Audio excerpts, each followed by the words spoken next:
everybody, and welcome to the premiere episode of Wrestling with the Past. That's right, the long anticipated, long awaited, much talked about, much teased debut of Wrestling with the Past is about to happen right now tonight, and you guys are a part of it. I have talked about this show for about a year now and have finally just gotten comfortable with the format and getting it to a point that I feel okay presenting it to you. So what is Wrestling with the Past? Well, I have told you on previous videos that over the years, over the past 2 decades actually, I have collected a large amount of wrestling footage. And more specifically, I collected it in chronological order. Meaning, starting in about 1975 or so, and ending in 1994, I've amassed a large run of WWF footage. Beginning in about 1983, I have collected complete runs of television shows, house shows, and pay-per-views, and like I said, put them all in chronological order. 83 was about the time that the footage started coming out with complete runs. I have many random house shows from 1975 to 1982. But starting in 1983, back when I was tape trading anyway, the actual Championship Wrestling TV show complete runs begin in 1983. And that's where we're going to start. We're going to start reviewing some of this footage beginning January 1983. Now, I could have easily chosen 1984 to start this off with because as 80s wrestling fans, most of us were introduced to this product in 1984 with the advent of Hulk Hogan, Hulkamania, WrestleMania, MTV, obviously these guys behind me. So we could say that 1984 was absolutely the boom year in the World Wrestling Federation. This is the year that it went from a territory to a national product, to an international product, and now to the gigantic billion-dollar company that it is today. 1983, however, was the beginning of that boom. In fact, you could see some signs that something big was happening. It started to transition from that wrestling organization into the product that Vince McMahon Jr. Has created. You could see some of it coming in 83, and that's why I wanted to begin with 83. So again, if you're new to this channel, we are going to be taking a look at footage of the WWF from 1983, which includes a complete run of WWF Championship Wrestling, which was the Saturday morning or Saturday afternoon or Saturday evening TV show that we all loved, that we were introduced to, that sprung us into this obsession with wrestling, obsession with wrestling figures, with just the boom of wrestling. We're going to begin in January 1983, and we're going to take a look at the television shows and the house shows of that year. Now, YouTube, and more specifically the WWE, has a very strict policy about footage on YouTube. You absolutely cannot show WWE product on YouTube and expect to make any money from it. So, through the magic of still photography and from the glorious memory bank of yours truly, I am going to hopefully recreate the footage for you to the best of my ability, telling the story, telling my own stories, and hopefully bringing you back in time as we all wrestle with the past. Championship Wrestling was the flagship television show for the WWF.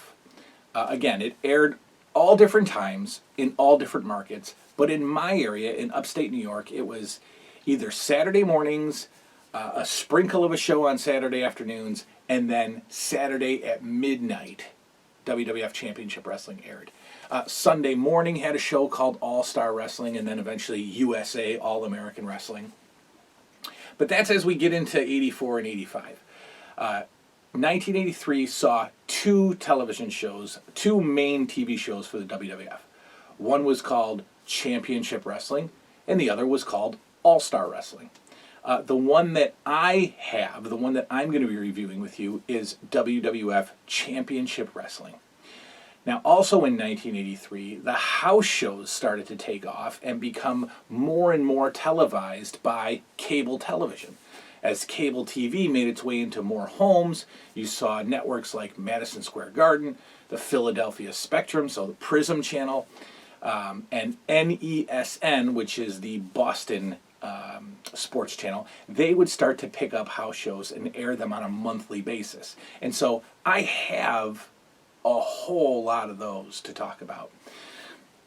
And in between those house shows, the only way that we could catch up on the action of the WWF was to watch these television shows, which were mostly superstar versus enhancement talent, jobber, squash, whatever you want to call it.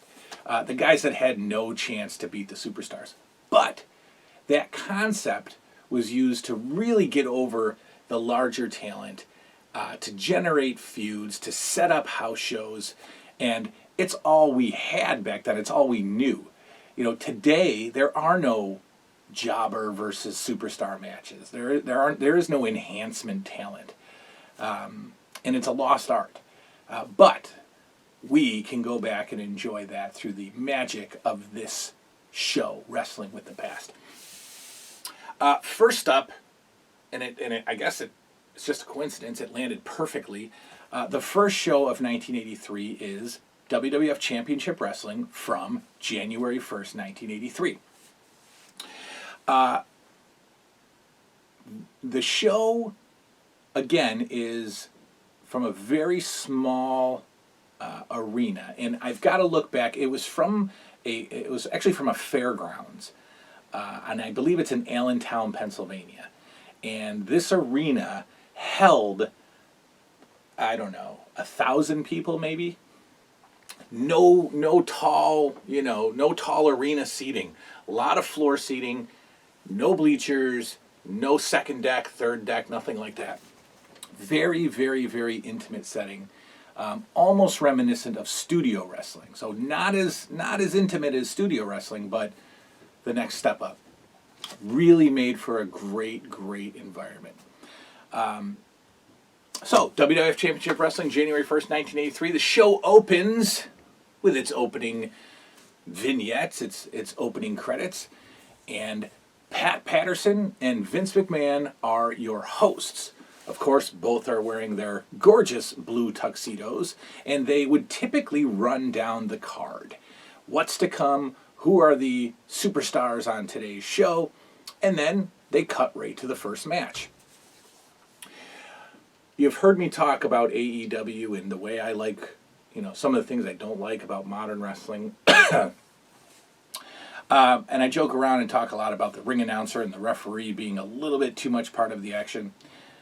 Not here. 1983 Championship Wrestling reminds me of why I like the old days.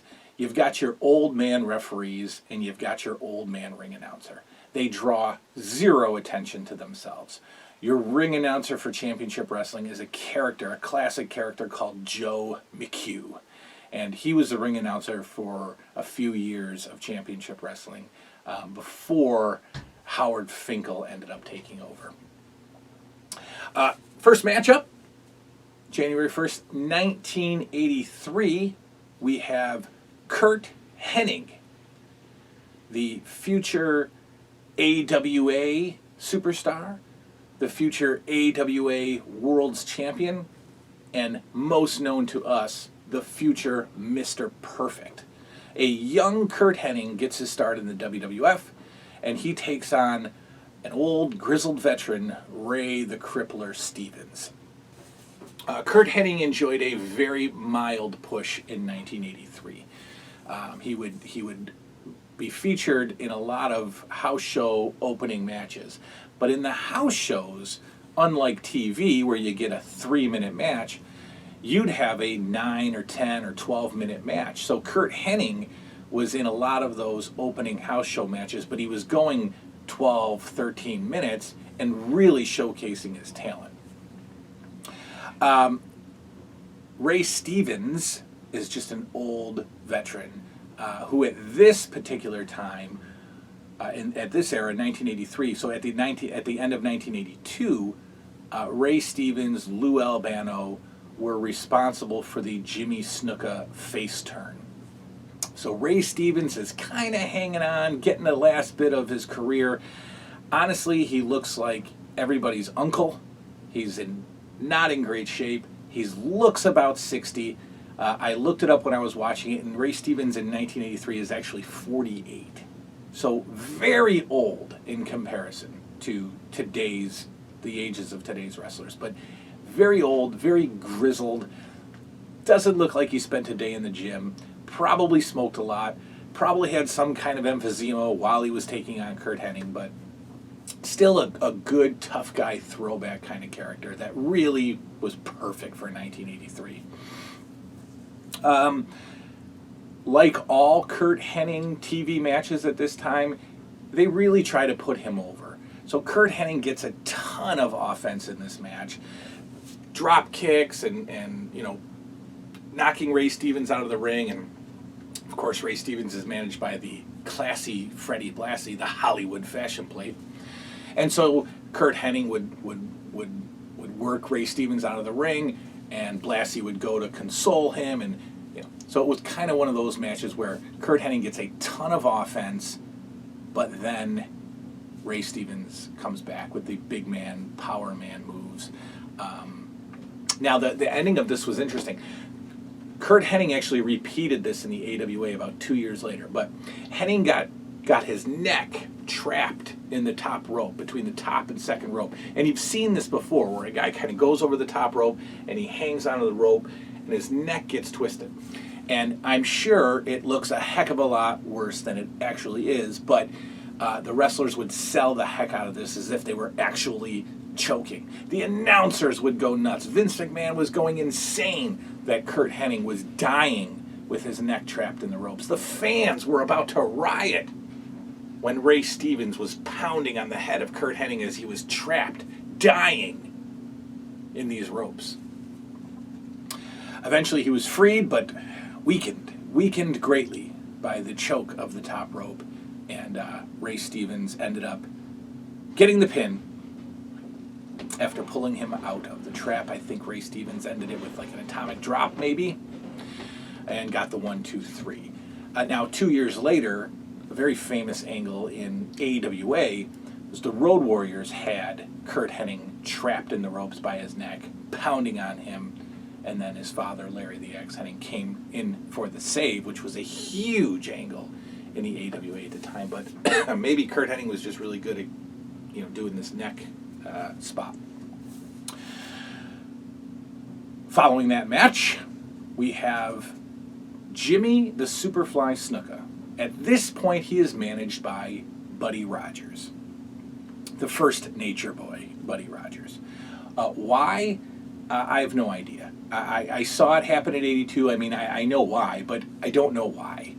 Buddy Rogers was not a good character at all. Zero promo skills, and really just looked very out of place. Even in 1983, he looked just like an old man. Just no purpose to him whatsoever. He actually came to the aid of Jimmy Snuka and took over the contract of Jimmy Snuka because, of course, Lou Albano, Snuka's heel manager, was stealing money from him because Jimmy Snuka's from Fiji. He's not very smart, I guess, not good at math, and so the shiesty Lou Albano could, get into his account and shave some off the top for himself. So Buddy Rogers noticed this. Buddy Rogers went to Jimmy Snuka and said, "You might want to look into this, my friend." And Jimmy Snuka did. And he said, "No more, Captain Lou Albano. I'm a good guy now." Albano, Ray Stevens, attack Jimmy Snuka. Buddy Rogers says, "I will take over. I will be your manager. And you'll get all your money. I don't want a penny." The great angles of 82, 83, man. That was the good stuff. And the best part of it all was, back then, totally believable. Made a ton of sense. Wonderful. We loved it. We ate it up. In this match, Snuka, a new face, is taking on a guy named Tito Senza. Tito Senza looks like an Easter egg. A lot of the enhancement talent in this era look like they found them at one of the bars that they were in town, and some of the guys were at the bar and drinking some beers, and some Easter egg was sitting next to them, and they said, hey, you want to make $50? A lot of these guys looked like they had limited training. So Snuka versus Tito Senza, and surprisingly, Senza gets a whole lot of offense in the first minute or so of the match. Now, remember, this is about a 42-minute show, and they usually have about 6 or 7 matches. 6 or 7 matches stuffed into a 42-minute show. We're talking 3-minute matches for the most part. So, first minute of the match, Senza is attacking like a madman, and Snuka is actually selling. If you remember a lot of Snuka matches, he's kind of plays that no sell, but Senza was really giving it to him, and Snuka was doing a fantastic job selling and putting Senza over. Of course, like with all Jimmy Snuka enhancement talent matches, Snuka comes back. He battles back with the chops and the headbutts. And really, these enhancement matches, these 3-minute matches for Snuka, honestly, it looks like the easiest work of all time. I mean, you sell for a minute, you throw a chop, you throw a headbutt, you do a body slam, you point to the crowd, you point to the corner, and it's time for the Superfly Leap. That's just about the prototype for all of these Jimmy Snuka TV matches. Now, one thing that I'm noticing about 1983, the crowds.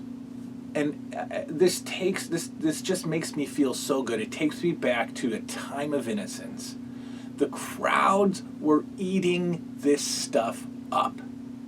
They would pop for anything.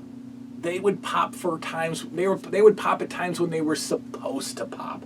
They were not marks. They were not smart. Well, they were marks. They weren't smarks. They weren't smartened up to the business. Even if they were, they didn't care.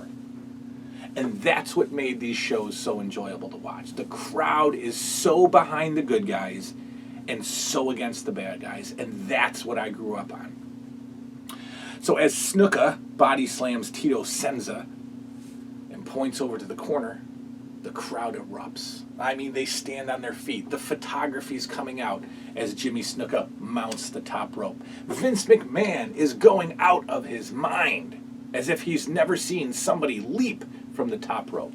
Now, a lot of guys jump off the top rope. Jimmy Snuka, his splash, his Superfly splash from the top rope was amazing. He does most Snuka enhancement matches that I've seen, 95% of the time, he does not seem to pull that move at all. I don't see him landing on his knees first. The worker is not protecting himself. There's no sitting up. There's no holding up. Snuka seems to land chest to chest on these guys, and it looks painful. So nobody does the Superfly splash better than the Superfly.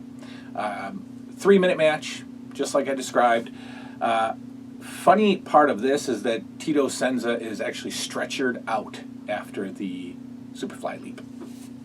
Immediately after Snuka wins, 2 more referees and what I assume is a doctor, because he's wearing a white coat, come into the ring with the old 80s, army-style roll-out stretcher. They load Senza up, and they cart him off. Love that.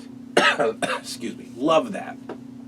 Really, really overemphasizes the power of the Superfly splash. Right after that match, we have our one and only interview. Now, I'll jump back a little bit. This episode, in fact, I think all of 1983, my championship wrestling footage from 1983, comes from Sky Sports. The UK has or had Sky Sports channel. And back in very early 2000s or very late 90s, Sky Sports aired classic WWF wrestling and aired it in chronological order. So this is actually the Sky Sports broadcast of WWF Championship Wrestling from '83. So it's not a localized show. And what I mean is, back then, the market that you were viewing from, the show would almost be designed for that market. Meaning the interviews, if I'm watching in Rochester, New York, when they cut to an interview and Vince McMahon is talking to Jimmy Snuka, he's talking to him about a card that's going to be in Rochester, New York. And that always blew my mind as a kid. This is not a localized show, so they cut all that out. And that is a gem. Now, as I get into 84, 85, I do have the original broadcasts of those, so we do get to see some of those localized promos, but we don't have them here. So in the one and only interview on this show, Vince McMahon interviews Jimmy Snuka right after the match, right at ringside. McMahon's question for Jimmy Snuka is, Jimmy Snuka, for the past few weeks we've noticed something, a gesture from you, a something that you do with your fingers. And Vince McMahon struggles to make this symbol with his fingers. He said, "What is this? What does this mean?" And Jimmy Snuka says, "Thank you, Vinny, for asking me that question. This means to all the people, I love you." Now, when Snuka utters the words, "I love you," the crowd erupts. And it was beautiful to see. It was equally beautiful to see Vince McMahon completely clueless as to what this means. In fact, he wasn't even able to get his fingers into he was confused. So Jimmy Snuka had to explain it to him. Fantastic stuff. Match number 4. Playboy Buddy Rose is taking on a fella named Barry Hart. Now, if you look closely at some of the pictures that I'm putting up here, you'll see that Barry Hart does not resemble a Hart family member, but he is indeed Barry Horowitz, the future jobber / mild little weird push that he got in the 90s of WWF fame. Barry Horowitz, or Barry Hart, taking on Playboy Buddy Rose. Now, Buddy Rose's gimmick back then and pretty much for his whole career is that he is this international wealthy playboy who looks like anything but.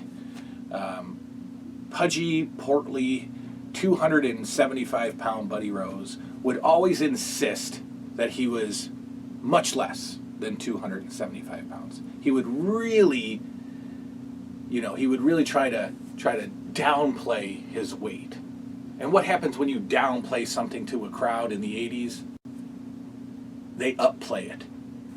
So the crowd loved to cheer Fat Boy at Buddy Rose. And throughout this entire match, the crowd is chanting Fat Boy. And to make sure they chant Fat Boy, Buddy Rose grabs the microphone and says, "I am not fat." Well, you know what that's going to lead to. In fact, at one point, before the match begins and the introductions are happening, Buddy Rose grabs the microphone and says, "I am the Richard Simmons of pro wrestling." I don't know what kind of compliment that is or why that's something to brag about, but that's where Buddy Rose went. Buddy Rose is accompanied by his manager, the Grand Wizard, and 2 lovely ladies accompany him to the ring. Unknown, don't know who they are, but 2 random women in bathing suits are accompanying Buddy Rose to the ring. And of course, he plays the arrogant, wealthy playboy heel by slowly taking off his robe or having the women peel the robe off, and then the crowd starts to make some noise, so he puts his robe quickly back on. And again, this is stuff that you just cannot duplicate or replicate ever again. It was good in one era and it's gone, but it was awesome. Let's see, what do we got?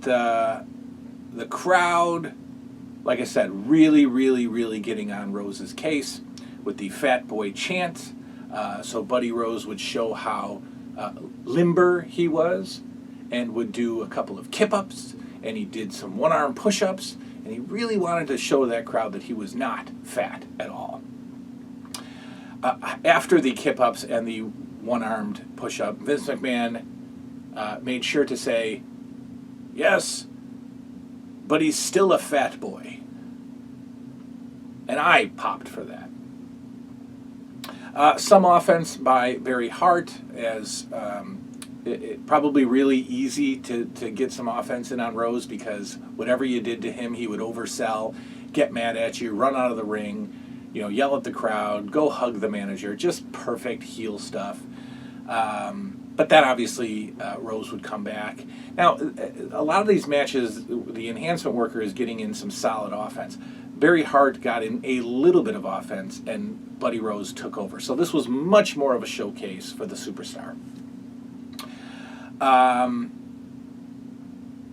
backbreaker is the simple ending. Now, for Buddy Rose, this is about 4 minutes and 20 seconds in, and a lot of that is stalling and playing with the crowd. But Buddy Rose ends it with a backbreaker.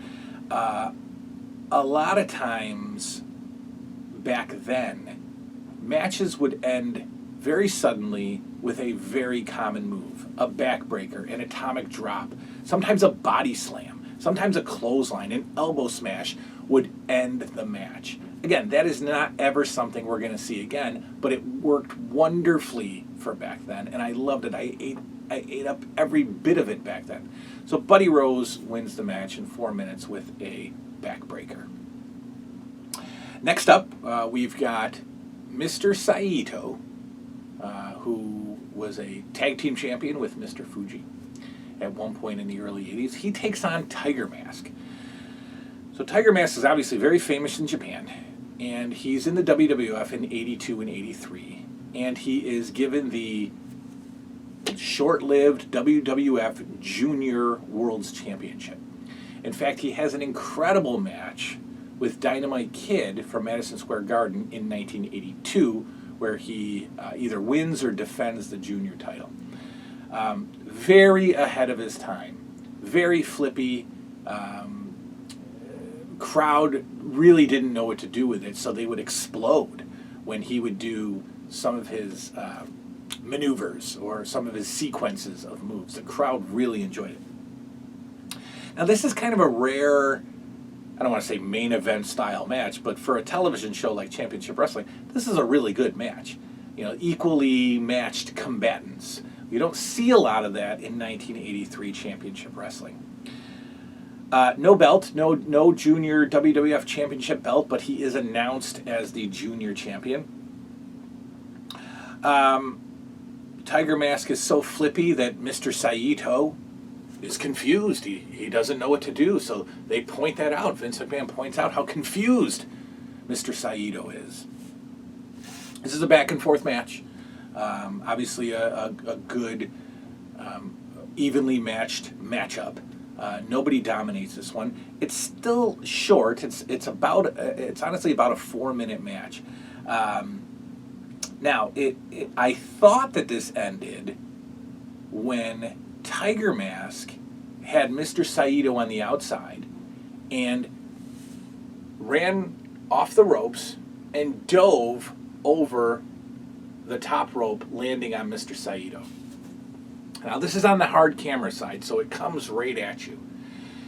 And you want to talk about a crowd reaction. The crowds in 1983 were absolutely not used to a wrestler flying over the top rope onto somebody else. Not near the ring, not near the apron, out over the apron, onto a solid floor. The floor of the fairground looks to be wood, but solid. No mats in 1983. What I noticed about this is that the hard camera side, there is no crowd. So this is a lot of open space on the hard camera side. We've got crowd on 3 sides of the ring and nothing on the hard camera side. So the crowd goes nuts for this over-the-top rope leap. Vince McMahon goes insane for this over-the-top rope leap. And they start showing Dick Worley, the referee at the time, counting really fast. And you know when a referee, you know when guys are outside of the ring and a referee's counting fast and not delaying himself, it's going to be a count-out, right? So I thought that this was going to be a count-out. In fact, I started writing it down, count-out. And McMahon and Patterson were selling it as a count-out. But it wasn't. It was a count to 7, and then Saeido gets back in the ring. So it was kind of awkward, because it was really a good time to end the match. Maybe even a double count-out after that ridiculous leap over the top rope that is so many years before its time. But they go back at it for about 45 more seconds, and Tiger Mask wins with a sunset flip off the second rope. So very interesting matchup for a Championship Wrestling TV episode, but Tiger Mask defeats Mr. Saeido after a groundbreaking leap over the top rope. What else we got here, ladies and gentlemen?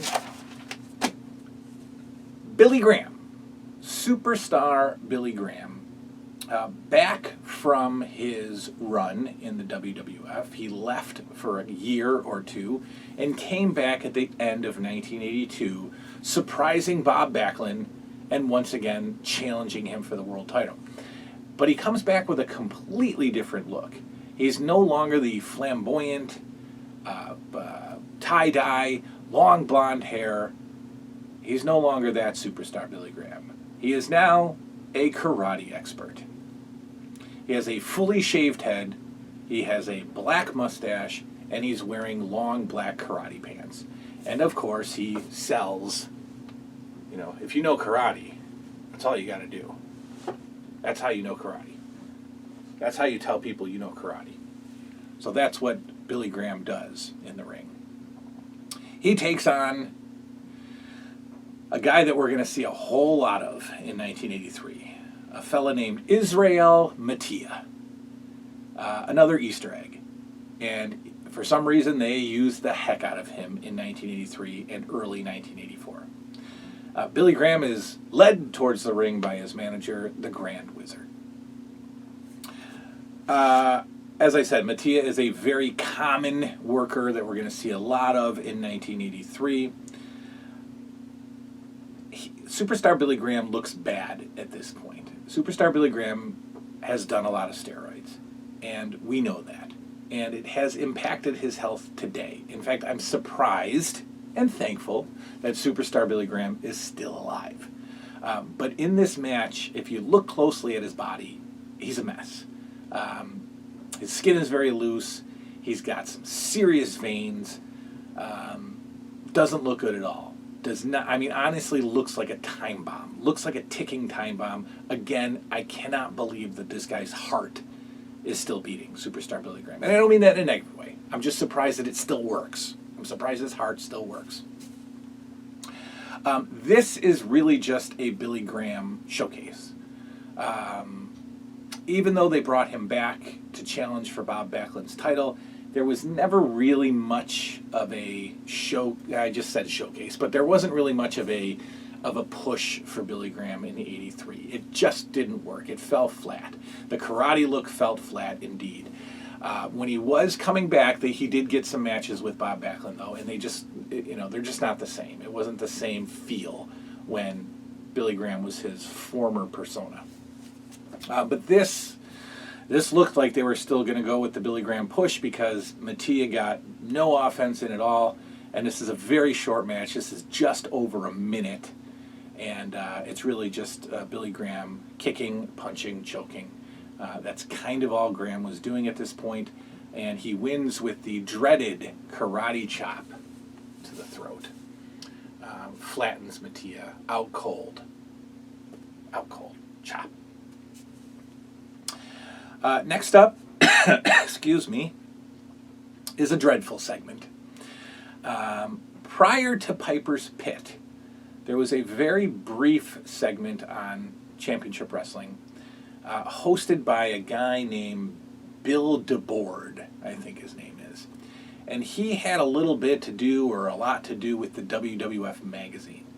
And so he, for some reason, would host that little segment in between matches where he'd interview some guy or promote the magazine, and nobody knew who he was, and I still don't know who he is. But prior to that was something called Rogers Corner. And again, this is hosted by one of my least favorite guys of this era so far, getting into the first episode of the year, Buddy Rogers. And Buddy Rogers hosts a Piper's Pit style talk show in between matches.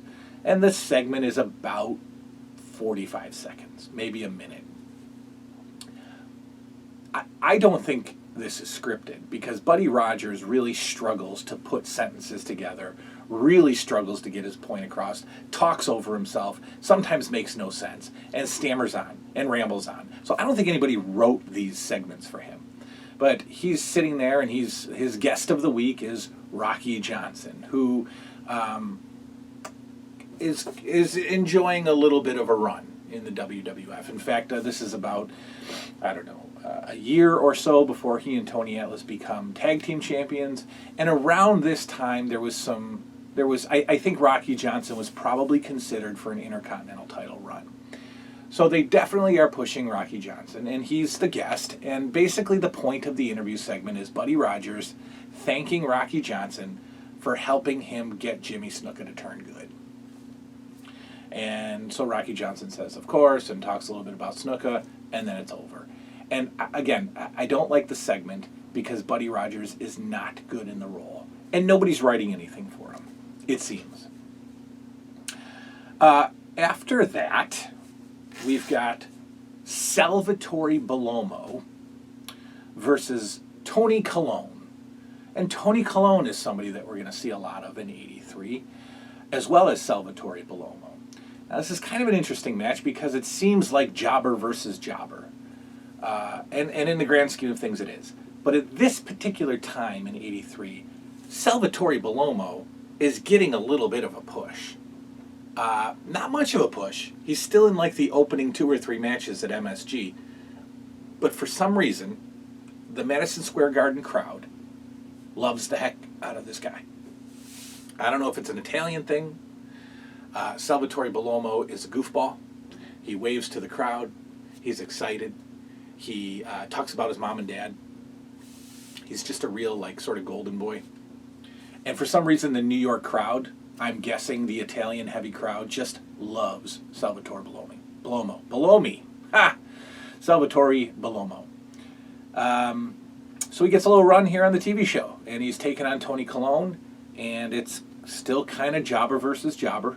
A little offense for Belomo, a little offense for Tony Colon, and then Belomo wins it in 3 minutes with a sunset flip. Actually, not a sunset flip, a front flip, a front dive. I don't know.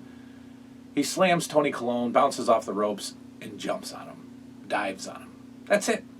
That's how these matches ended in 1983. A dive.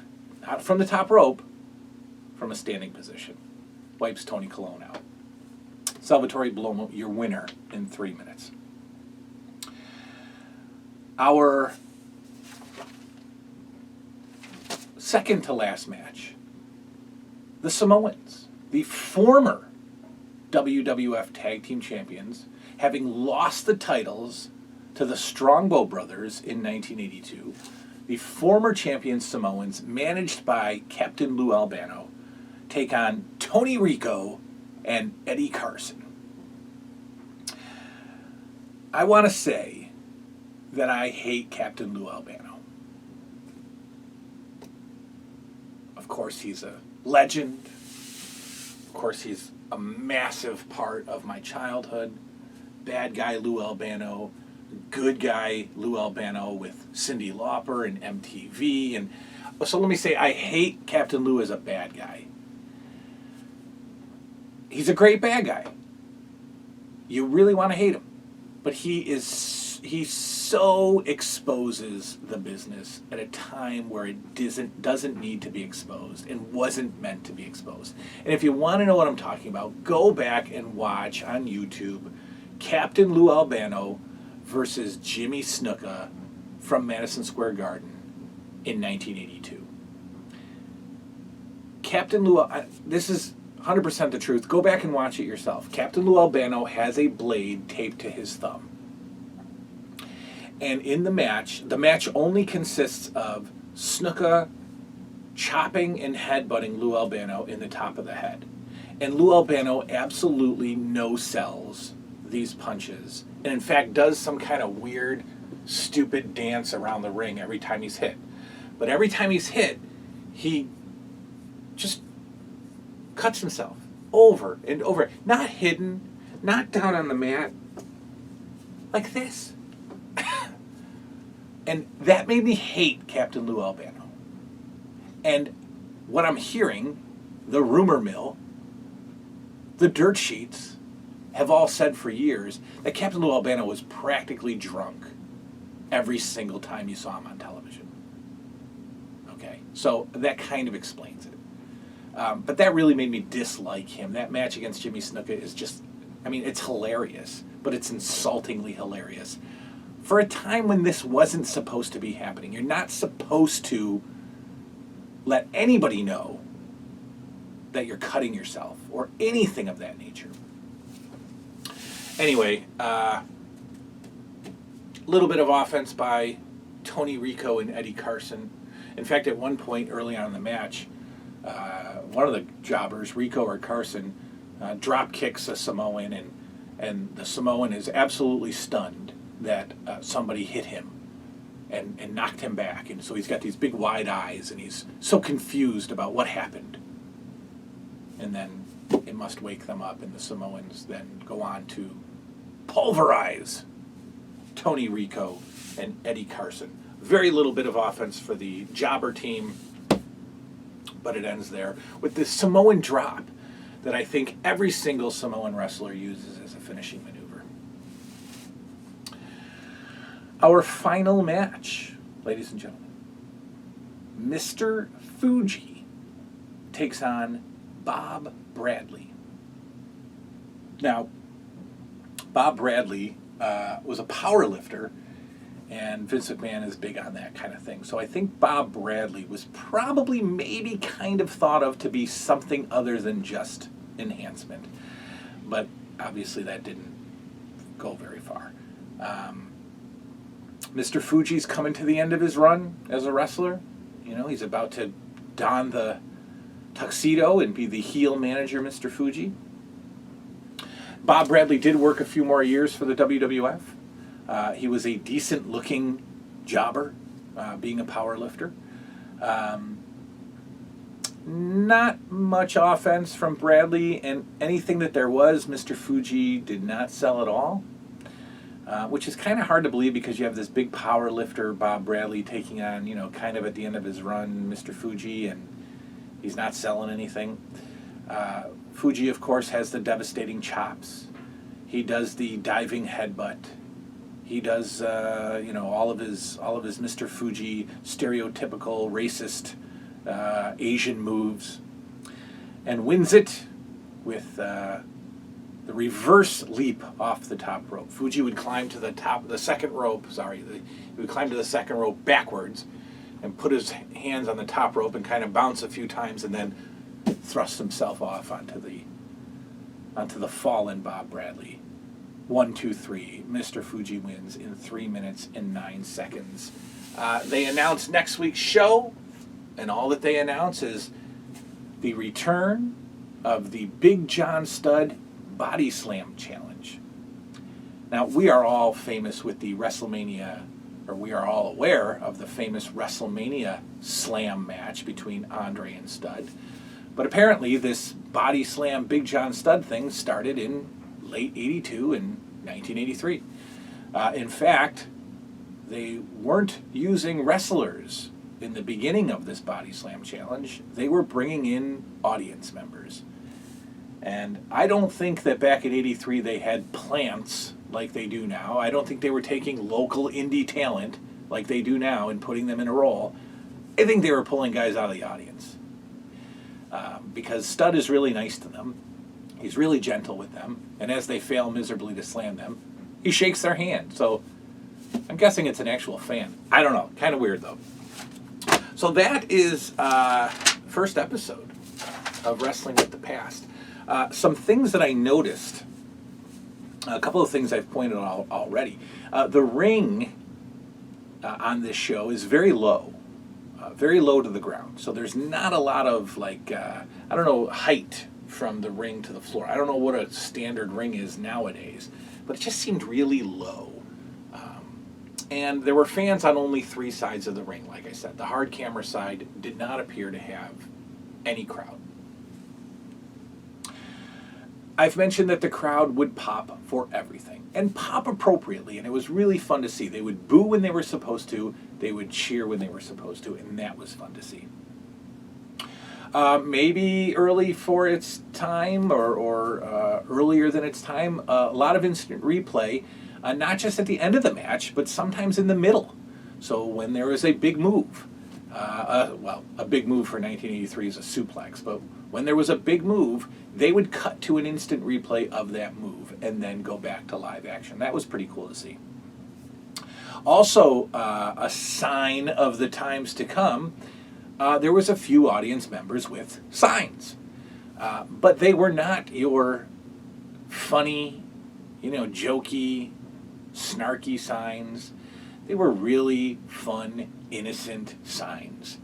Like Jimmy Snuka, #1. Love it. Love that. Nothing to get yourself over. Nothing to show your humor. Just Jimmy Snuka, #1. Great.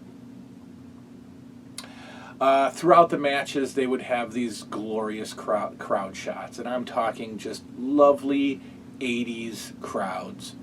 Looking like they can only look in the 80s.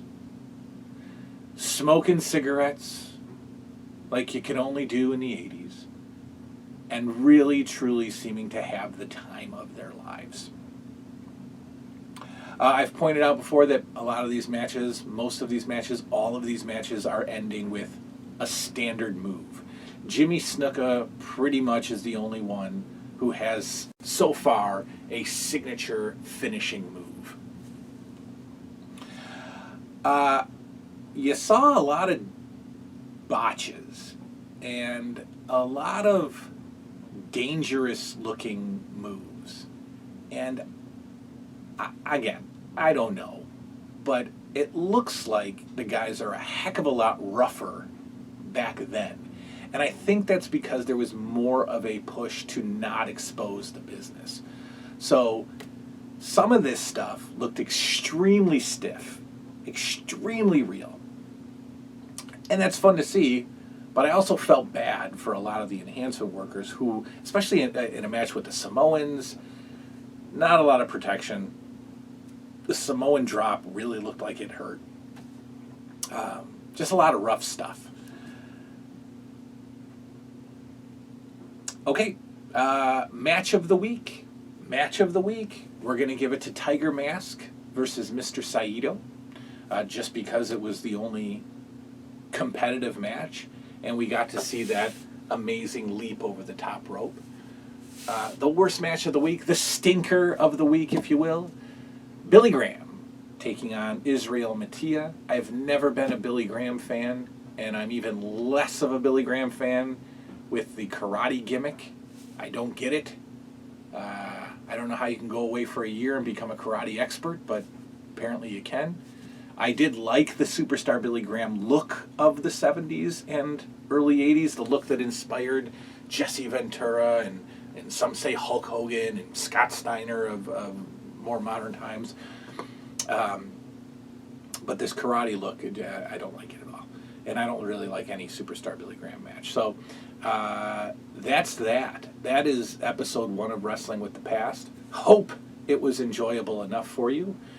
Coming up next, in between Championship Wrestling from January 8th, 1983, we got a house show. We've got a house show. I'm not going to tell you which one, but we've got a different kind of wrestling televised event coming up, a house show. Much more competitive matches, filled with superstars. Titles could possibly change. That is all coming up on episode 2 of Wrestling with the Past. Hope you've enjoyed hanging out with me. Until next time, good night now.